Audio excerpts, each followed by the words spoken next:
Welcome to the Dr. Wyatt Show podcast, where developing a long-lasting, happy relationship is the status symbol to achieve, and following my 6 marriage steps is a path to help get you there. I'm your host, Dr. Wyatt Fisher, a licensed psychologist specializing in couples counseling.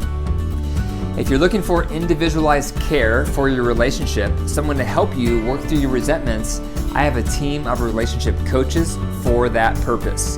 If you want to learn more, go to my website, drwyattfisher.com, click on coaching, and they can get started with you within a few days.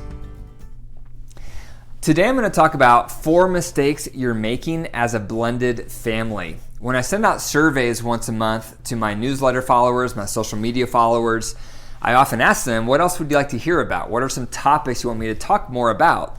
And this is a topic that I've heard over and over. Can you please talk more about blended families? So here it is. I'm finally talking about blended families. I'm going to go through 4 mistakes to avoid as a blended family.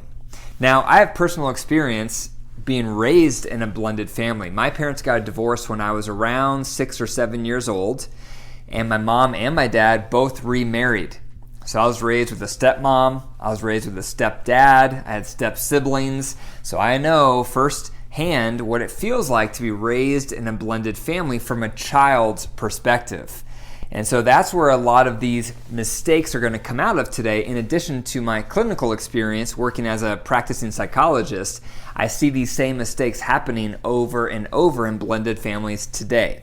So let's go ahead and kick it off. The first mistake you're making in a blended family, the number 1 is the step parent is the disciplinarian. Now that's a problem. That's a problem for the step parent to become a disciplinarian. When you become a disciplinarian, it hurts rapport.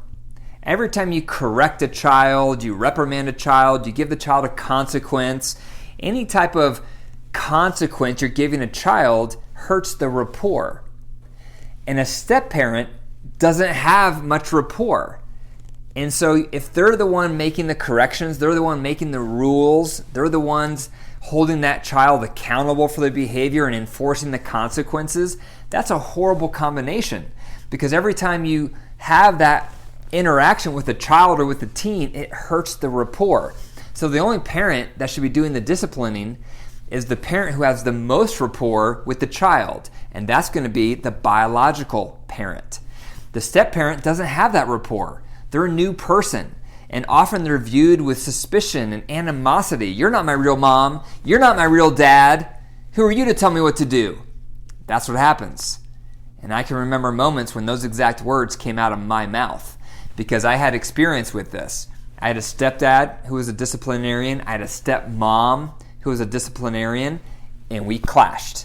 It created a lot of conflict, a lot of sparks in our family because I didn't have much rapport with them.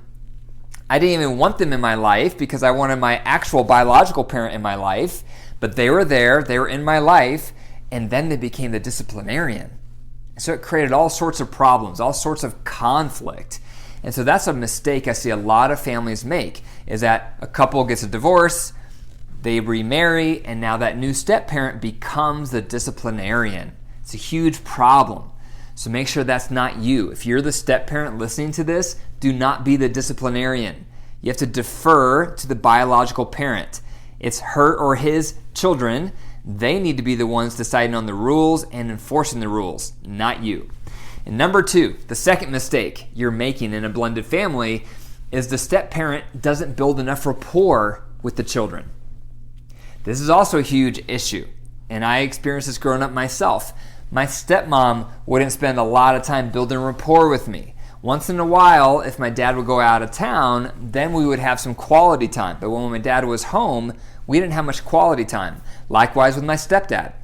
He rarely tried to prioritize quality time with me. And that's another big mistake because, again, if you're a step parent, it's an uphill battle to get your kids or these new kids to trust you, to open their heart to you, because divorce is traumatic. When you're a child going through divorce, it's highly traumatic. It creates scars.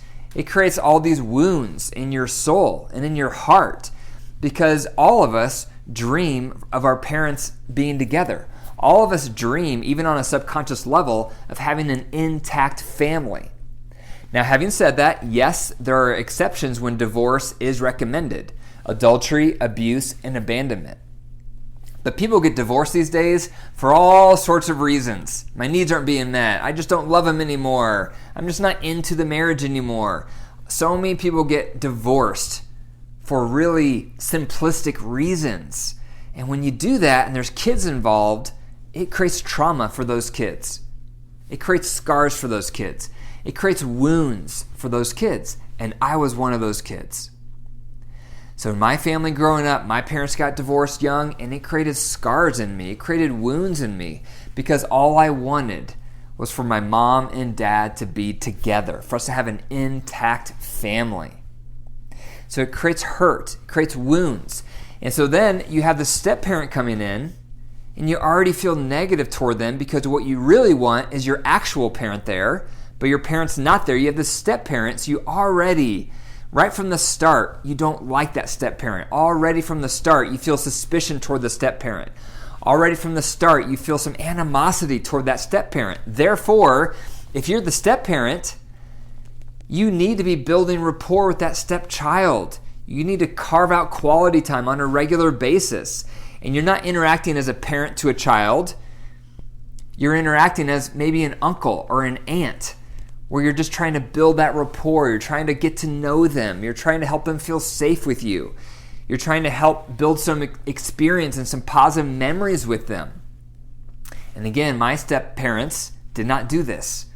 They did not prioritize quality time with me. They didn't carve out time to really get close to me or get to know me, and that just made it worse because it just made me feel that much more negative toward them growing up. Because the rapport is so fragile between a step-parent and a stepchild that unless there is an intentional decisions around spending quality time with that stepchild, it's not going to happen. Number 3, the third mistake that can happen in blended families is the biological parent gets preoccupied with their new spouse. And that makes their children or child feel neglected. And this happens all the time, and it makes sense. It doesn't mean that you're trying to hurt your child. It doesn't mean you're trying to make them feel unloved, but it's very common. You go through a divorce, you're unhappy, you meet someone new, you fall in love, it's a new relationship, it's exciting. But before realizing it, all of a sudden, your new spouse is getting all of your attention, getting all of your energy, getting all of your focus. And your children who just went through a traumatic divorce now feel neglected. Now they feel like that step-parent is more important in your life than they are. And I also have memories of feeling like this growing up. I remember my mom, she got remarried and she was really focused on my stepdad. Makes sense. New relationship in her life. She was much happier. But that left me feeling neglected. It left me feeling not as important. It left me feeling, do I still matter? And that's what can happen. So if you're the biological parent and you get remarried, it makes sense you're going to be into your new partner. It's a new relationship, but make sure you still are focusing on your kids. Make sure you're still prioritizing them, that you're making them feel loved and special, because otherwise they're going to start feeling neglected. The fourth mistake you're probably making in a blended family is when the biological parent bad mouths the other biological parent. This is so common, and it's especially common if you've been hurt. Let's say you get a divorce because your partner was hurting you, or they were mistreating you, or they had infidelity. And yes, that created a lot of scars in you, but then you make the mistake of sharing those scars with your children. You start bad-mouthing their other parent. You start telling them what a horrible father they have. You start telling them what a horrible mother they have. You start telling them all the terrible things that their father did, all the terrible things that their mother did. That's a mistake. You don't want to do that because that is so damaging for the child. Because now they're getting all these negative messages about their other parent. In your heart of hearts, you always love your biological parents. It's just built in. So then when you start hearing all these negative messages, these negative comments about your other biological parent, it does a lot of damage. Creates confusion, creates suspicion, creates insecurity. And I also experienced this. I have memories of my mom bad-mouthing my dad bad-mouthing my mom. It put me and my sister in the middle, and again, it just created negative feelings that didn't have to be there. So if you're in a blended family, those are 4 mistakes you want to avoid. Number 1, the step-parent becoming the disciplinarian. Number 2, the step-parent not building rapport intentionally with the step-kids. Number 3, the biological parent being preoccupied with their new parent or their new partner, therefore making their child feel neglected. And number 4, the biological parent bad-mouthing the other biological parent. Thank you for listening to the Dr. Wyatt Show podcast. If you enjoyed the episode, be sure to click the 5 stars and leave a review. And be sure to tell one person today about the Dr. Wyatt Show podcast. If it's helped you, it's going to help them. For more resources, go to my website, drwyattfisher.com. And remember, your marriage is alive. So if you nurture it and care for it, it will come back to life. But if you deprive it and neglect it, it will wilt and die. The choice is up to you. Take care.